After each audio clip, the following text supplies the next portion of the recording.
Double Trouble Part 2. From her hiding spot in the lounge on the first floor, Camila had been watching the fight from the beginning. Her feelings changed from awe to horror and back with each second. Thank heavens Constable Ernest sent me away the moment the last phase of the plan started. Otherwise I would have been just a burden for them. I always dreamt of becoming a royal constable one day, but if Lady Ernest is their standard, I'd rather remain behind my desk for life. She thought.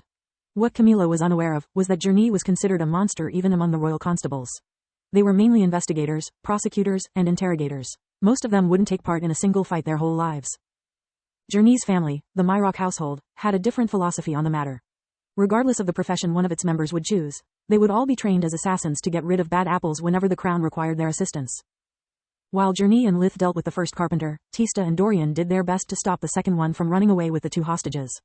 While they had the advantage that the creature couldn't use its hands unless it dropped Minoar and Mina, the situation was still dire. The trick of the second set of arms hidden in the creature's sides had yet to be revealed, so they were still worried about its silent casting abilities. Tista had no gatekeeper for close combat, and even if she did, she wouldn't know how to use it. She had been an awakened for less than a year. Her body was only slightly better than a normal human's. She knew few true magic spells that she could use during combat, and had no solace to help her plan ahead. What a mess, she inwardly cursed. I can't use fire or lightning without risking injuring the hostages. If I use the marble in the floor, the house might collapse, and darkness magic is so frigging slow. I'll have to use water and spirit magic. Tista kept life vision active while accumulating a densely packed sphere of spirit magic. Her plan was to poison the creature as soon as it activated its vortex and then stall for time until it fainted due to the loss of one of its cores. She had no idea how different a perfectly formed carpenter was compared to the makeshift version she had previously slain. Tista cast a hail of ice spikes, all aimed at the creature's legs and at the pavement. The puppeteer had no troubles controlling the two carpenters at once and hoped this duo would prove to be as fun as the other one. The creature dodged the spikes with the grace of a ballerina. Tista's attempts to avoid hitting the hostages made their trajectory obvious. Or so the puppeteer thought.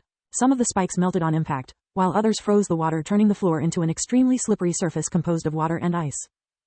The carpenter lost its footing as Dorian used an earth spell to make the stairs collapse and force the enemy to choose between releasing the hostages or going back to square one.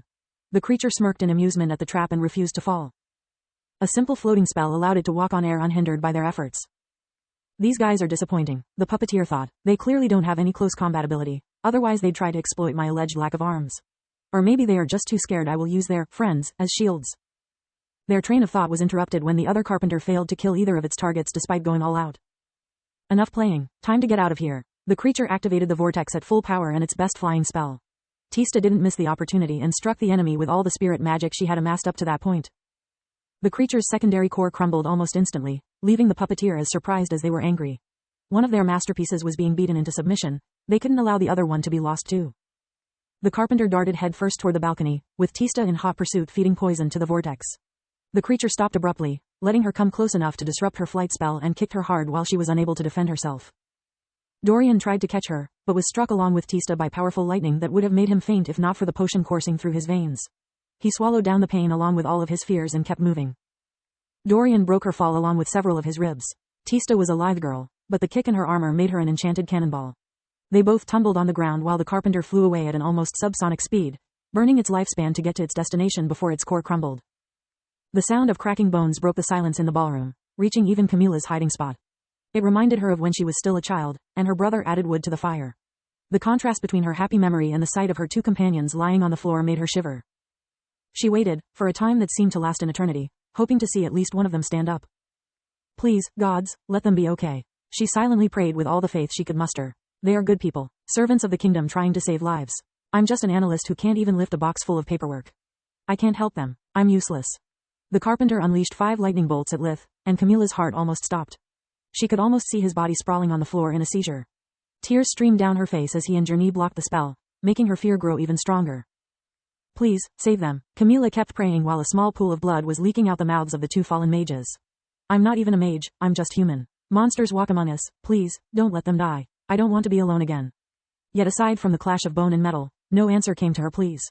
Before she could realize what she was doing, Camila was rushing towards her companions. The voice of her drill sergeant echoed in her ears, scolding her at every step. You're too slow, move that ass. Stumble as much as you want, you crippled maggot. You'll fail them like you've failed everything else in your life and their deaths will be on you. Why the fuck aren't you using cover?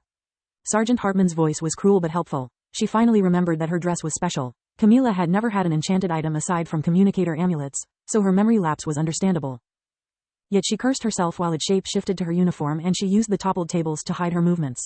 She reached Tista and Dorian, checking their vitals before administering healing potions to them. If their bodies are too weakened, the healing process could kill them. Her brain stopped as the creature sent Journey to the spikes-filled floor and cornered Lith with a three-pronged attack. What scared her the most wasn't the flash of spells nor the splashes of blood. It was the savage smile of the three monsters amid the chaos. It made her feel like the last human on Mogar, forced to witness a battle between gods.